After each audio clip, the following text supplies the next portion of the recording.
Saturday, February 1st, 1941.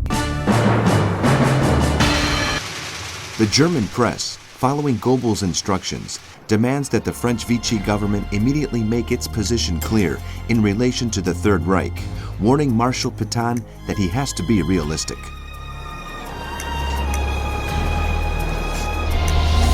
In the United States, Roosevelt's government is in the process of reorganizing its naval forces. The Secretary of the Navy, Frank Knox, tells the Senate that there is a very real possibility of the nation being threatened. An enemy base in Newfoundland would enable hostile planes to fly to Detroit. The United States must help Britain, he says, as it is America's first line of defense.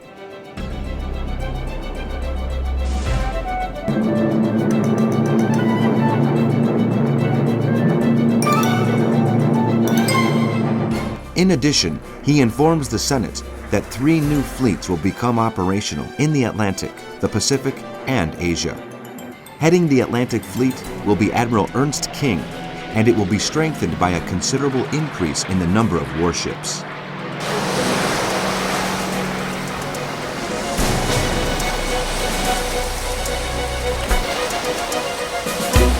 In Libya, in North Africa, heavy fighting takes place to the west of Derna between Italian and Commonwealth forces, while RAF aircraft bomb the port of Tripoli.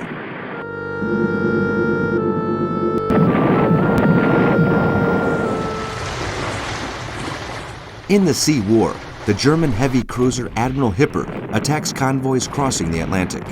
The ships of the Kriegsmarine have received orders to focus their attacks on the merchantmen supplying Great Britain.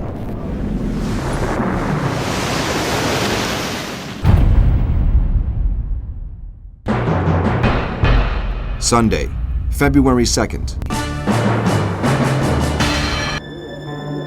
In Berlin, the OKW, the Supreme Command of the Armed Forces, discusses a report written by General Franz Halder, head of the Army General Staff, which he states that the Soviets have 230 divisions at their command to fight Germany's 190.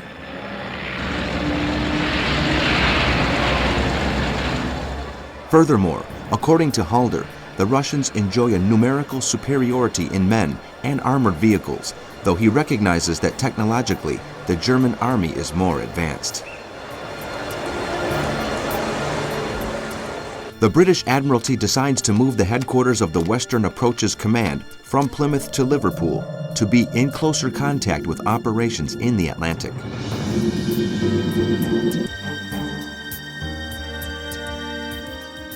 Admiral Percy Lockhart Noble, in charge of the anti-submarine campaign and a supporter of using convoys, decides, in view of the lack of escort warships, to increase the use of corvettes, which are cheaper and faster, while at the same time requesting closer coordination with the air support.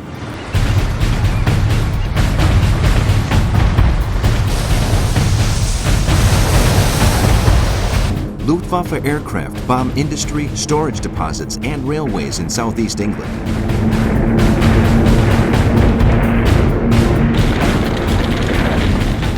The United States Congress begins debating the Lend-Lease bill.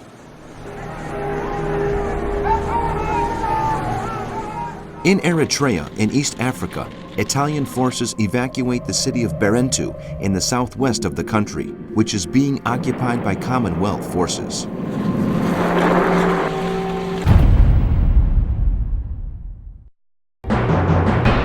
Monday, February 3rd. In Berlin, Hitler and Walter von Brauchitsch, the commander-in-chief of the Army High Command, meet with General Franz Halder, head of the Army General Staff, to analyze his report of the invasion of the Soviet Union. Hitler sees the numerical superiority of the enemy as an advantage. He believes the Russians, particularly the youth, hate Stalin and his regime, and once the invasion begins, he has no doubts that they will support Germany. To some extent, Stalin shares these views. As for their advantage in terms of the number of armored vehicles, the Nazi leader points out that they are inferior in quality to those of the Germans. Russia is a headless giant with feet of clay," he exclaims. Finally, he orders the final attacks against Britain to continue to divert attention from the preparations for the campaign against the Soviets. He ends by saying, "I have already discussed this with Jodl, Göring, and Himmler. All of you should take into account that the main objective of our forces is to wipe out all the communist leaders we find in our path." In North Africa, General Rodolfo Graziani, in view of Allied pressure, orders his troops to withdraw to Tripoli in Libya. In East Africa, the battle begins for Keren in Abyssinia, Ethiopia. In China, after a swift landing in the region of Waichao, Japanese units head towards Canton in the south of the country.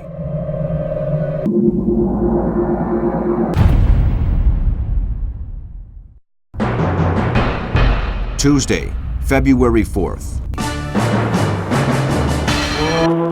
In North Africa, Commonwealth reinforcements start to arrive from Tobruk to the east of El Meltili in Libya. Meanwhile, the 4th Australian and British Armoured Brigade starts to advance westwards to cut off the retreating Italians who, unable to break through, withdraw to Benghazi.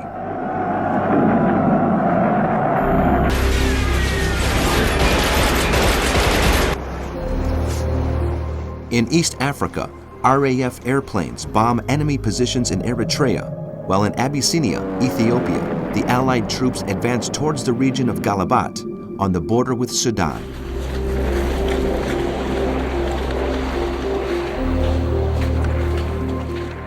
Wendell Willkie, Roosevelt's opponent and a moderate Republican, now acting as a special envoy, meets the Irish leader De Valera in Dublin and will later meet King George VI in London.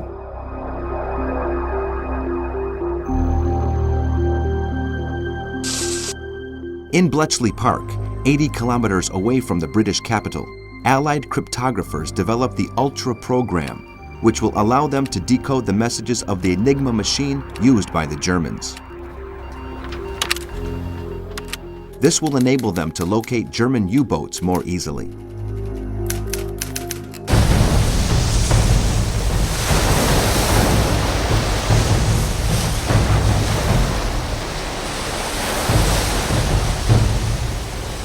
The Australian government prepares to incorporate 120,000 soldiers into the army, while the country's aircraft factories are turning out new planes at a rapid pace.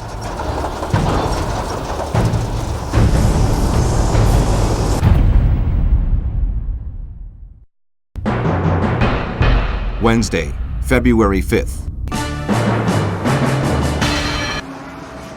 Hitler sends a message to Mussolini expressing his dissatisfaction with the strategy being adopted by the Italian commanders in North Africa. He accuses them of being unprepared and lacking boldness. On the other hand, he announces he will speed up preparations for the development of an armored panzer division to the region. He calls on the Italians to halt the march of the British in the area of Sirte in Libya and tells them not to withdraw to Tripoli under any circumstances. In the meantime, the British 7th Armored Division besieges Bedefom, a coastal town in southwestern Cyrenaica between Benghazi and El Agilia, which is considered the high point of Operation Compass.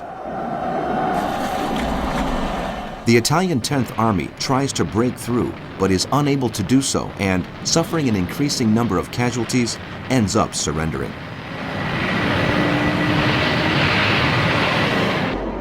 "130,000 soldiers are taken prisoner. At the same time, the Australian 6th Division continues its unstoppable march along the coastal road near Benghazi. The successful campaign undertaken by the Commonwealth forces against the Italians is coming to an end.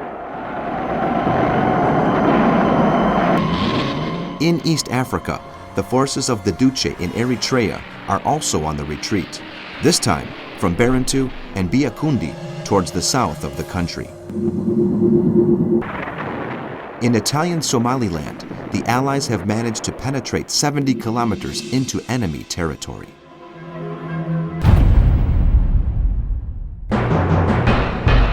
Thursday, February 6th.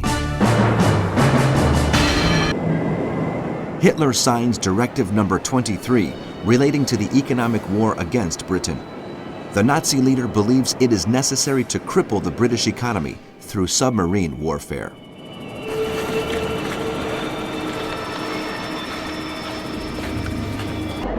General Erwin Rommel is urgently summoned to Hitler's headquarters to be put in charge of the new forces that will be developed in North Africa to support the Italian army.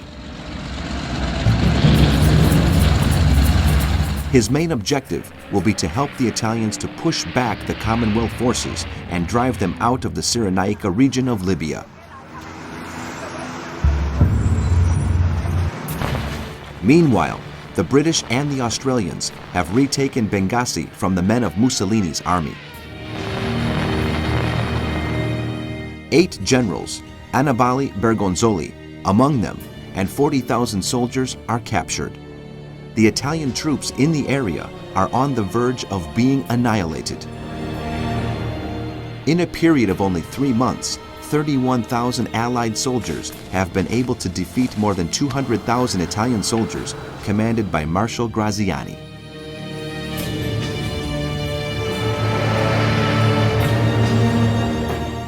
The House of Representatives rejects the amendments to the Lend-Lease Act proposed by the Republicans.